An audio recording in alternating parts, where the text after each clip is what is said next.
to the entertaining Talkin' Sports. What is going on, football fans? Back at it with another New York Giants video. Just want to get a quick video up on this topic. It's a common question that I get asked all the time, and there's not a lot of news going on right now. It's kind of a slow time, so I think this is a good time to dive into topics like this. It's kind of why I posted my poll yesterday on my community notes on whether or not you guys want me to start doing more broad NFL, and obviously I'll focus mainly within our division if I'm to do that with teams like the Eagles, the Redskins, the Cowboys. But in this video, I'm going to talk about a question that I get asked all the time. What if Jason Garrett is one and done with the New York Giants? Of course, one and done meaning that he spends 1 year as the offensive coordinator and then moves on to become a new head coach. And it's definitely possible. I mean, at the end of the day, Jason Garrett's ultimate goal probably is to become a head coach again. He was an offensive coordinator before he became a head coach. That's probably his line of thinking here. Probably views the New York Giants as a job where if he's successful and Daniel Jones takes that next step forward in year two, he will be more attractive on the open market for a head coaching job. So, for the sake of this exercise in this video, we're going to assume that Daniel Jones takes off in year two and Jason Garrett gets a head coaching job somewhere else because, of course, he wouldn't become the new head coach for the New York Giants. Joe Judge would probably remain on. And that, in my opinion, is the only way that Jason Garrett would be one and done, which I suppose is good news, because if he doesn't do that great of a job, I don't think the New York Giants would move on after just 1 year, because then you'd have Daniel Jones learning 3 new offensive systems in his first 3 years in the NFL, and that is a recipe for disaster. A lot of people are very outspoken as to the strongest reasoning, let's put it that way, as bad as Pat Shurmur was, the strongest reasoning to keep Pat Shurmur was the fact that Daniel Jones would have had familiarity in his second year, and he wouldn't have to learn a whole new playbook.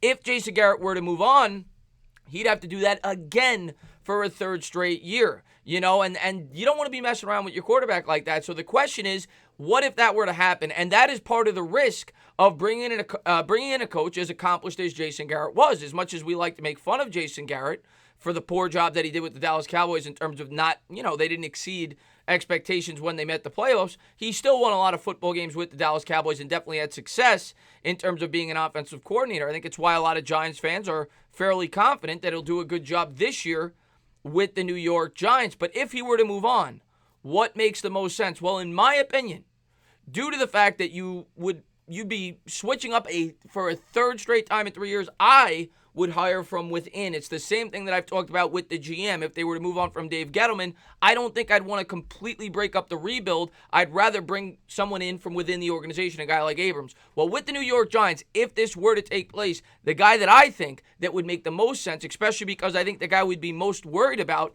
would be the quarterback, having to learn a third system in 3 years, would be the guy that has a track record in the past of having good success in terms of teaching quarterbacks, and that being the new quarterback coach, Jerry Schloplinsky. And it might be very well why they brought him in to begin with. He may be the offensive coordinator in training, knowing that Jason Garrett, if things go according to plan, will more than likely move on and become a head coach. Now, do I think it'll happen in 1 year? More than likely not. I think Garrett's probably going to have to sit out 2 years before he gets an opportunity, being that he kind of had a reputation of, kind of failing, not meeting expectations with the Dallas Cowboys, but it's certainly possible. We see coordinators move on every single year, and if the Giants have a huge year, Garrett could move on. So I wanted to jump a little bit more into Schloplinsky for those of you that maybe have not viewed my videos in the past about Jerry Schloplinsky when I did my coaching videos.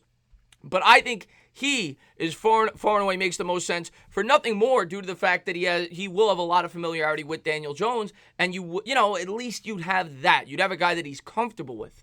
First thing I wanted to pull up for you guys was this. Believe it or not, Schloplinsky is highly regarded in the NFL and is seen as an up-and-coming assistant. He was lauded several times when he was with the Patriots, not only for his work with Tom Brady, but also Jimmy Garoppolo and Jacoby Brissett, both of whom have gone on to become starting quarterbacks in the NFL. Then I just wanted to pull up the quote here from, I think this is regarding what McDaniels had to say about him.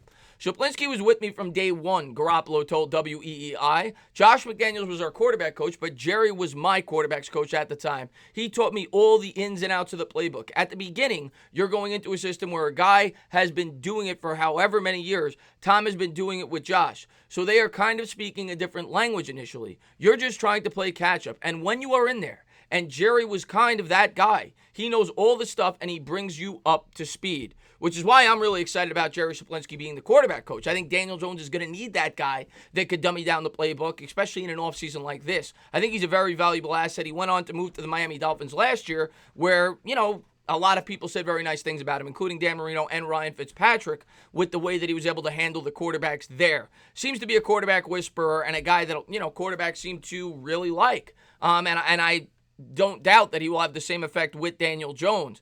And if that is the case, if Garrett was one and done, I think Jerry Saplinski definitely makes the most sense, because the only way Garrett will be one and done is if the Giants have success this year and exceed expectations on the offensive end. I don't see Garrett being fired after just one season and just completely ripping it up. Saplinski, I'm sure, would bring his own, identity in terms of being an offensive coordinator, but at least him and Daniel Jones would be on some kind of rapport. That's the way I look at it. I think Saplinski would be the guy, and very well may be the guy, if and when Jason Garrett moves on to become a head coach or gets fired from the New York Giants. I think he's a bright spot in this coaching staff. As always, guys, if you liked what you watched, please subscribe, drop a comment, maybe give me a little thumbs up.